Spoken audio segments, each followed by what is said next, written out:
Hi team. I am attempting some kind of filming business just to say hi and show you a couple of things that I think may be quite beneficial before we start our Be New journey. So those that don't know, I'm Daniele and I will be one of the facilitators for the Be New program.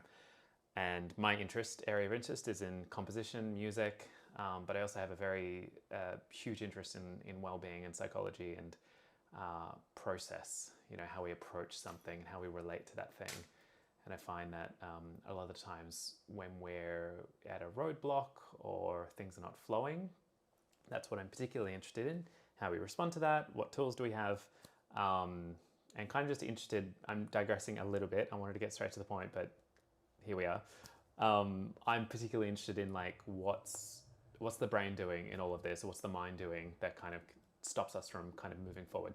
So if I'm asking pointed questions or just sort of trying to get in a little bit, it's usually because I'm just trying to understand your process. And once I get to understand your process, we can sort of work out, what is it that's kind of just not working rather than trying to answer the question. I feel like I may have been lagging, but anyway. So here we are. I wanted to show you some things. As you know, there's the Facebook group, and there's the link that Harry has linked you to. Great. And this will just have a couple resources. This is the beginning. I feel like over time there may be some more, but over the years we've just continued to iterate and improve and all that wonderful stuff. The one document I want to point you to is the song function document. So a lot of the reasons why I harp on about this stuff, or if I do harp on, who knows. I'm very much a fan of just sort of synthesizing information, resynthesizing, if that's a word, pulling it apart, rewriting it again, finding different ways to actually analyze it, rewrite it. And that could go into mood boards, post-it notes. How do we extract and extrapolate and splice, I guess, your content or what you're doing to its kind of finest components so that we can kind of understand the foundation. That said, it also helps my brain a lot to see components and themes because I tend to think quite abstractly rather than sequentially and logically, if you will. So when it comes to reading a script, it is much more processing power. But when I can understand sort of feelings and emotions and the current of how the energy is moving through a scene, or what sort of stakes are we doing, or what are we trying to achieve underlying the words, that's kind of where I sort of light up, so to speak. Which is good because in the realm of music, music is all about subtext and trying to draw attention, or maybe not draw attention, to the things that you're wanting to portray or to communicate to your audience. That you might just not want to be completely, what's the word, in your face about. Anyway, whatever. So here's a song function document. The idea here is that, firstly, it'll give me a nice broad overview of where all your songs are at. So the idea is that you'd list all of your songs, you'd write the song title as you would imagine, you'd list what characters are in there, who's doing the music, la la la, genre, take it or leave it. Sometimes it's a bit hard to kind of know. You might write just influence there. How long it goes for. Look, these are starts to get into logistical questions, right? So if I want to perform the song at homegrown, or if I want to put together a concert, I need to know kind of my not beat sheet, sorry, but let's say beat sheet for logistics.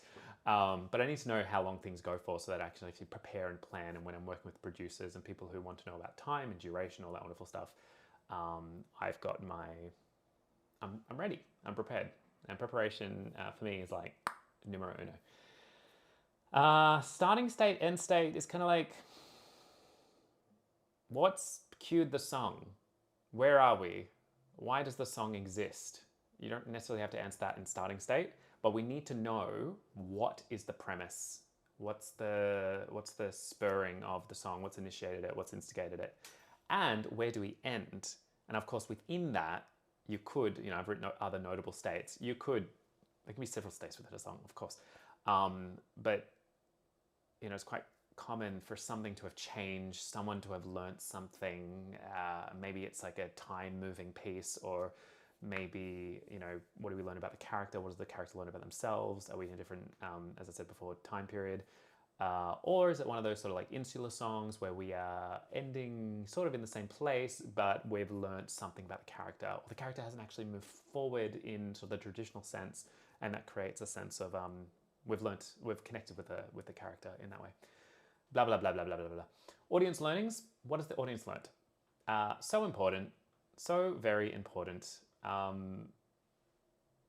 If this is 0, the audience has learned nothing. What's the point of the song, or what's the point of the moment? Why does it exist? And often we'll be like bouncing between the conflict of you wanting to write something and put it in, but then we need to actually think the audience is ostensibly like a third character. So how are they featuring into all of this? Okay, so really important. Now it doesn't have to be like a, sorry, just check the recording. It doesn't have, oh, I got a little black box here. Yeah, the learnings don't have to be like, they learned that, evil is bad, or like, Christmas doesn't come after Easter or something. Or maybe it does, who knows. Learnings can simply be like, can be quite specific and quite, narrative driven and, yeah, anyway, just have a think about it. Narrative function, again, very like, logistics is not the right word, but like, what is it doing? What is the song doing to bring things forward, to fuel the kind of narrative energy of the whole show? What's it doing? Why does it exist? Yeah, of course, you can ask yourself these questions about scenes and songs. We don't want to get too stuck into like, I can only answer questions about songs and not about scenes. Underlying my thoughts are that we can ask these questions about every single minute micro moment, even from dialogue to dialogue, So that's my interest, like micro, macro, zoom out, zoom out. Anyway, character arc, maybe there's something quite specific about the character and how they've moved. And then key themes, which will, we can of course think musical themes, but we want to be thinking thematically in more of a emotional heart way, for lack of a better word, from a human perspective. So I feel like once Harry talks more about themes and we get into that, we'll start to work out, how do my themes actually trickle into the songs themselves? Because if your show, for example, often we think about the content first and then we try to jam the themes in. But what if it was the other way around and we think about the show or the feeling or the whole concept as a sort of a nebulous cloud, if you will, of feelings and themes and thoughts and this is the world, without getting into like specific world environment. World is in a more like existential way. Anyway, so you see what I mean by that abstract. But if we start to actually work out the themes in a broad sense, these are my palettes, these are my colors, this is what I'm trying to communicate, then, can we see how they actually trickle into the song? Because quite often we'll write a song and we kind of don't really know why we've written the song. We sort of try to reverse engineer the theme, and at that point you've got to be quite cutting and ask yourself, does the song need to be here? Do I need to cut it? All right, relationship to other ideas and songs. So I'm a big fan of like, this is kind of sort of motif adjacent, but how does the song relate to other songs? Is there some sort of musical theme that, appears in another? Is there some genre similarity? Is every single song that you've written completely different from like hip hop to pop to jazz? And then in that's the case, maybe just think about the palette there and what that does with the listener, because it'd be quite disjunct, but anything's possible, right? Or maybe it's a song about, boring example, but unrequited love, and it draws back to some other song and blah, blah, blah, blah. What we do here, by the way, once we start to sort of understand theme and emotion as it sort of, this is thread, by the way. So it threads through, or like weaves through the song or the content, okay? That's how I see it. It's like you've got your thread, yeah, and you've got your content, and then it's like how are we actually building theme and emotion and all that wonderful stuff throughout the content. Okay, long video, hey?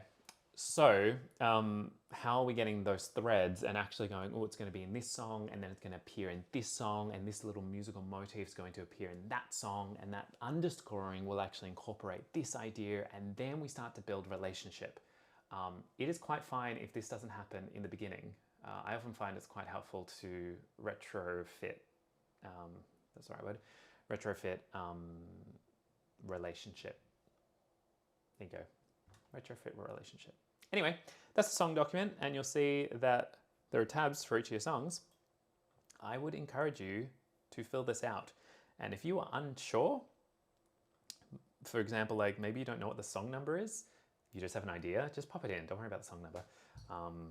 Another tangent. I'm a big fan of just skipping the step that's stopping you, you know? If you find that you just go to this and you're like, oh, I have no idea, or you only know the song titles, or only know like the vague understanding or vague representation of the song, maybe we'll add an extra column there, vague representation of the song. Just start filling it out and see how you're going. So yeah, so here's like another example of someone writing this one. So they've got the song Countdown, and then they've got ensemble, one parent, music by me, great. It's just nice if you can put your name, to be honest.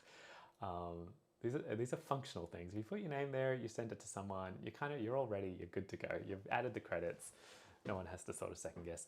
There you go, Waltzing Matilda or a slightly ominous lullaby. That's cute, it's like kind of referencing stuff. And then duration, you got kind of roughly 2 minutes, you start to actually add these up and you're like, oh, okay, maybe my songs are a bit long. Did I add song progress? That's a new column, song progress. Anyway, may or may not add that, who knows. Starting state, end state, where do we start, where do we end, audience learning, and then any other sort of bits and bobs. Okay, so that is the song function document, and I'm going to create another video because this is long already, so thanks for listening.